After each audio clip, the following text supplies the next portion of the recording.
book too. But those Americans, you don't want to do it the way they're Yeah, doing. You know, they drink and they do all these things, and it makes them weak and unhealthy, and you don't want to deal with that. I love that. I mean, I felt for you as a kid how confusing that must have been, wanting to fit in with these people who you weren't supposed to really admire their behavior. Yeah, no, I mean, there was constantly, it was set up as all of these kinds of behaviors of drinking or smoking or just, you know, running around. Like, you know, obviously, it just makes sense. You should work hard, you know, and do well, and then you'll have a happy life, you know. It's just like, just do that. You don't need any of these other distractions. Would you say that the kind of the double life that you ended up living in order to be the good son to your parents, and then you're doing these other things. You talk in the book about coming home and telling stories about yourself as though it was another boy. Oh, yeah. Oh, and then he did this, and you know, he started a fight, and it was fun. It was, you know, in a way, it was just like, it was a chance for me to just actually tell them the truth.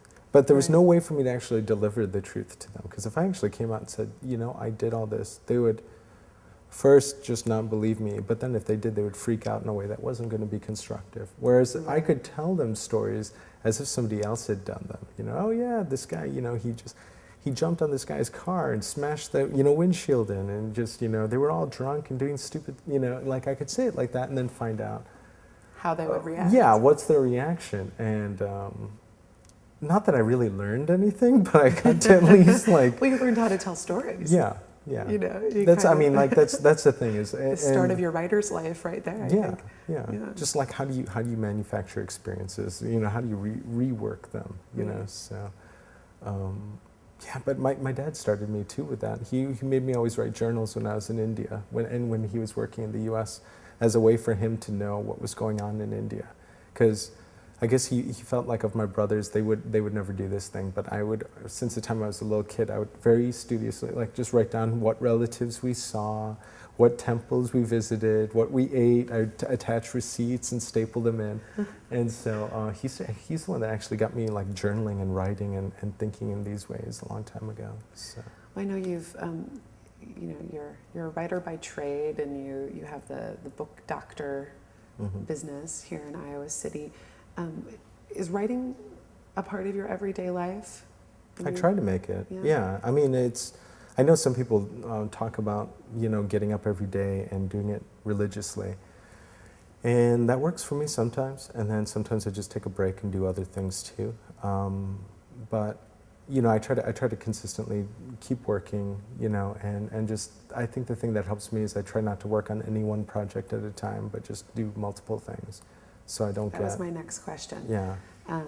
Because I had read at some point that you have a file cabinet sort of with a bunch of projects that are all happening. So does your work kind of all feed into each other? You might be working on something and go, oh, actually, I mean, will you set something down? Will you set a play down and then go to a short story? I mean, directly or?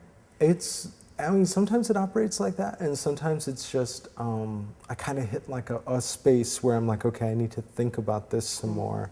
So I just kind of put it aside, but my mind is still kind of humming through things, and it'll just kind of flit over to another idea.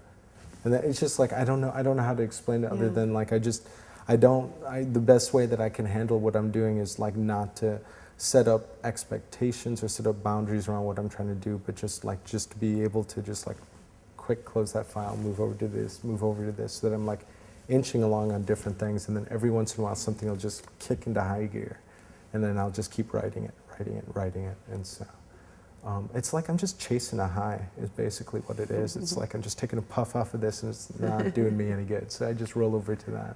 And so has writing served that role in your life, replacing kind of some of those other compulsions? Yeah. Very much. I had to find something, you know, and it wasn't going to be like a line dancing or softball or no. See, softball's only once a week basically, and that just doesn't do it for me. Needed something portable that could fully engage me, and I just wasn't into playing video games that much, you know. So so writing's really done it for me, because it's because part of that is that whole challenge of finding ways to express either things that are sensual or ideas or whatever, and to communicate that to others. I mean, in one way that just takes everything I got, and on the other hand, it's taking on a challenge that's always been there my entire life of me feeling like I don't connect with people, you know. So it's just like gets past all of those insecurities and all of that, the problems that words sometimes give me when I'm speaking, or I think that they give me, you know what I mean? That, whatever, however you want to put that, but. Yeah, so it ends up like I connect with folks when I do this, and I'm able to put forward the best kinds of ideas and thoughts that I have, like just craft something and try to make something beautiful that I could share. So it's, yeah, that's addictive for me. And how did you, I know people have different feelings about the workshop experience, and some writers that I've talked to over time that particularly feel on the outside and feel like they have a hard time connecting, have surprisingly to me found the workshop to be a really comforting space to work their work, which always really surprised me. Huh. How was it for you? I don't know if I would call it comforting. I don't know if comforting was quite the right word. Yeah. They were more comfortable with it than they would have expected.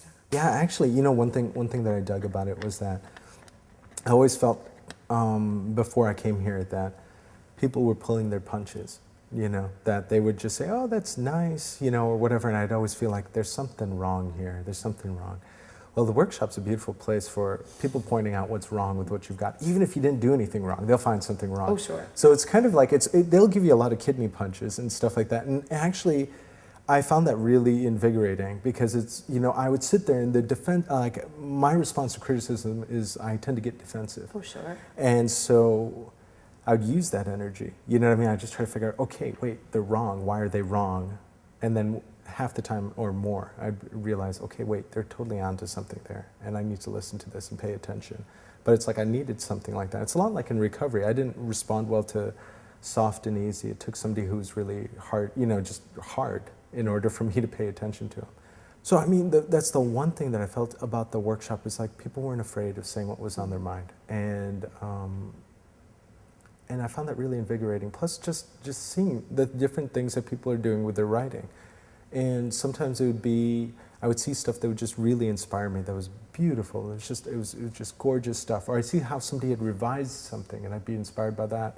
And then other times I'd see something where I thought, you know, they got it wrong, but there's something really cool here, and it'd get me to thinking about, you know, so there's so many ways in which I learned that some of them were directed, but then there's so much of that just came from being in this environment and being surrounded by people that gave a damn, that were as focused as I was, and as I, you know, who wanted to be this, you know, wanted to do some kinds of things I did. So I'd read somewhere that you were kind of really surprised when you got into the workshop and didn't really know kind of. Yeah, no, I had no idea what this place was about. What it was. Yeah, no, it's. I just started to get myself cleaned up, and then I'd gotten into the University of Chicago, and I still at a halfway house, and I was writing short stories, won some awards, and one of the teachers there was telling me, you should consider doing this for grad school, and so I was like, okay, fine. I don't know what schools to apply to, and so he gave me some names, and then this other guy, I think he might have been in like a history class or something like that. I was talking to him about this, so he went and printed out the list of the top 5 grad programs, and that's about all I knew. I didn't know anything about, you know, what its reputation was or anything like that. I figured I was going to apply and get rejected.